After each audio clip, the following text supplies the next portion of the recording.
I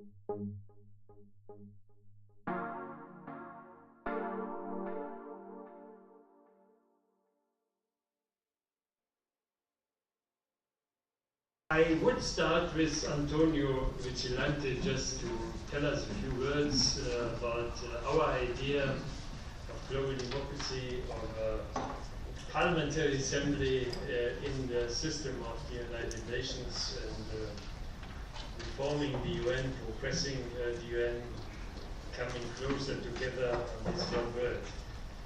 You have the floor. Thank you very much, Mr. Chairman, and welcome. Thank you very much for this impromptu intervention that I'm offered. But I want to salute this meeting of people that care and want to brainstorm and think about the global governance of the future. Probably there is no other agenda item more important than that in the international scene.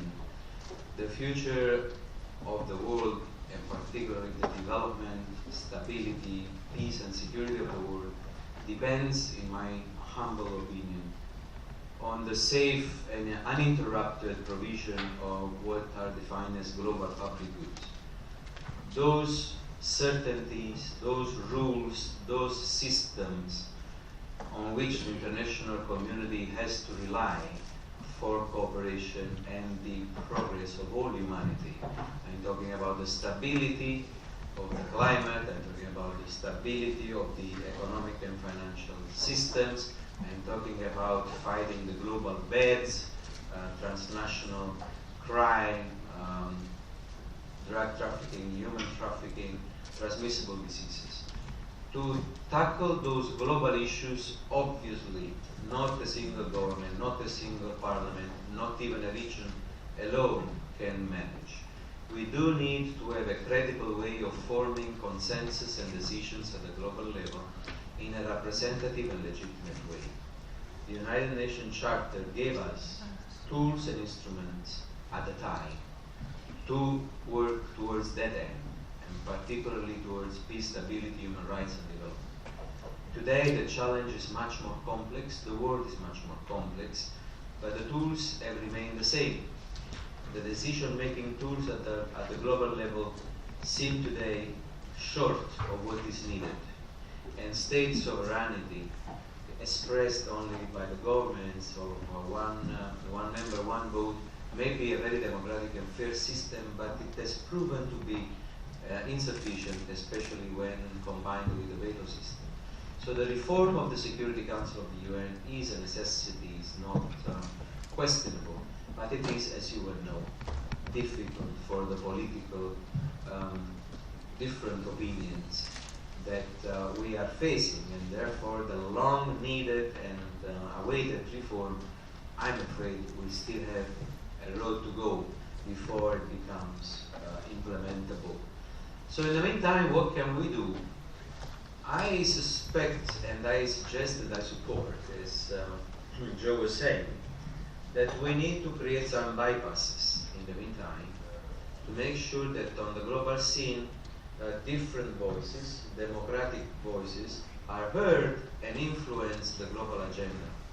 One such possibility, one such complement could be a World Assembly, connected then to the UN work, because we are not in the business of replacing a global system as we have, and which was not easy to create at the United Nations with other parallel or alternative systems, but to integrate somehow into the decision-making structure of the UN additional voices that represent more directly and fluidly the world population, all human beings.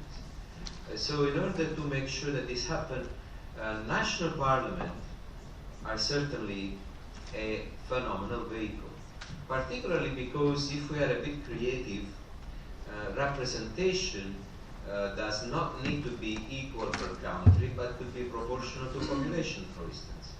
Could be, for sure, representative of different political forces within a country, and not only expression of a majority, so that we have minorities included and political minorities included. It could be also But not only the parliamentary dimension resume and respond to the need of democratization and more representativeness, I believe that today, given the process of urbanization as well, local authorities must also have an influence in global decision making. There will be 670 cities very soon, above 1 billion in the world. It's impossible that global cities that sometimes are more connected internationally than the state do not have a say in global issues, development, peace, stability, security issues. So I think that the forces, both the local and the, by definition, the most democratic one, the parliamentarian one, should all have a place. In what form, in what way, with what sequence, in what synchrony has to be discussed. But I think there is an urgent need to push this agenda much more vigorously and in an accelerated way. We cannot wait another 20 or 30 years to reform the system of global decision making. So member states will have to come, however, to an agree to integrate other forces, civil society, and their expressions. So I do hope that this parliamentary assembly, or whatever is going to be called, within the UN system or connected to the UN system, will take shape. Possibly and tactically, this has to start from a non-threatening position, in a consultative way, in a way to influence the agenda, for instance, of the General Assembly. If there was a World Parliamentary Assembly that had the power to determine a share of the General Assembly agenda every year, 1/3 of it, half of it, some agenda items that must be inscribed for debate necessarily, that would be a nice start, because it's not imposing any position, but it would impose a voice, a channel. So I think it's your creativity here that has to suggest which are the channels and what are the ways. Certainly I wish and I would certainly welcome an enlargement of the voices at the global level. Also with you is the very untractable problem of what to do for those countries that do not have a democratic parliament, a representative parliament. Once we were discussing this and we concluded, in any case, we cannot be worse than we are. I mean, right, we may not have a parliamentary recognized parliament that is a democratic expression. You may not even have a parliament in some cases. And so what?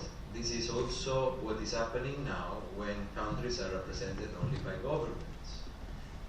So in a way, there are difficulties, but the push should also be towards democratizing political life everywhere, so that in the future all the countries would have a democratically elected parliament, so that in turn this parliament can contribute to the global policy making.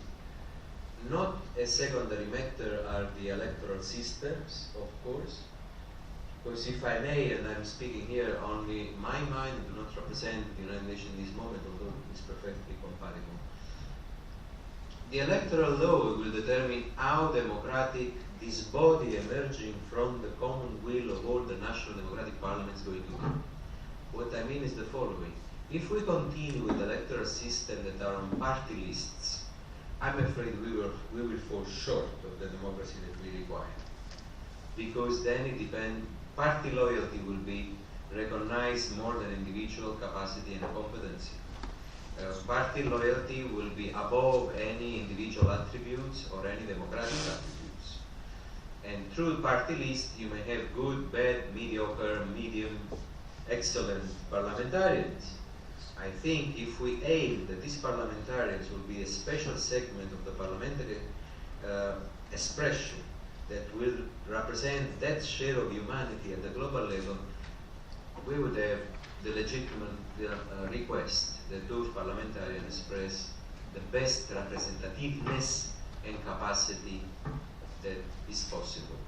So I mean, it seems that from we don't even have the acceptance of the global idea, the grand idea of having the parliamentary component in global government. And I'm discussing now already the detail of the electoral system and electoral laws. I think they go together. Because if we add another instance at the global level that apparently only is more democratic, representative, and legitimate, we have done nothing.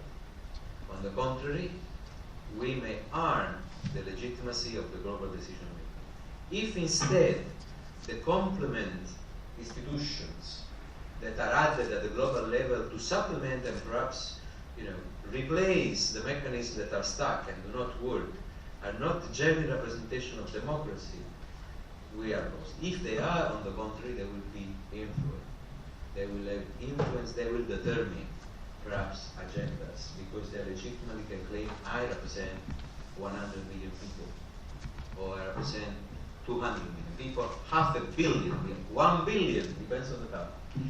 So obviously, I think that your discussion and your campaign should be at different levels. From the grand idea, already to advance some proposals that start to make sense in terms of advancing global democracy. That is what we want. And why do we want global democracy? Because we will be called to very difficult choices in the future. That we will have winners and losers, that we will have trade-offs, particularly when we think of climate change. I think this is, there is a need that the world population sees the global decision as legitimate, as supported, and taken in a participative way somehow. And if they have their representatives up there, they will feel more involved, and the conflict of interest, let's say, would be less obvious between state sovereignties. So I mean, these are some concepts that are certainly what we are debating, the in or out. We also think of it. Global governance is not out of the UN agenda, but of course within the institutionality for us it goes especially through the effectiveness of institutions that already exist, the Council of Human Rights, and the General Assembly, and the Security Council, and why not the ECOSOC in terms of development. So we first would like to maximize and optimize the working of these institutions. But civil society, people, parties, politicians are free to enter the debate and propose interim or permanent adjustment to the global governance structure. So I'm very pleased that I've been given a chance to share with you my thoughts. I think it's not only welcome, it's a necessary debate, it's an urgent debate. I hope that it will be pushed and brought up to the maximum levels of international decision making as soon as possible. As I said, the sooner the better. And I hope we have a very productive 2 days of discussions. And so thank you for listening.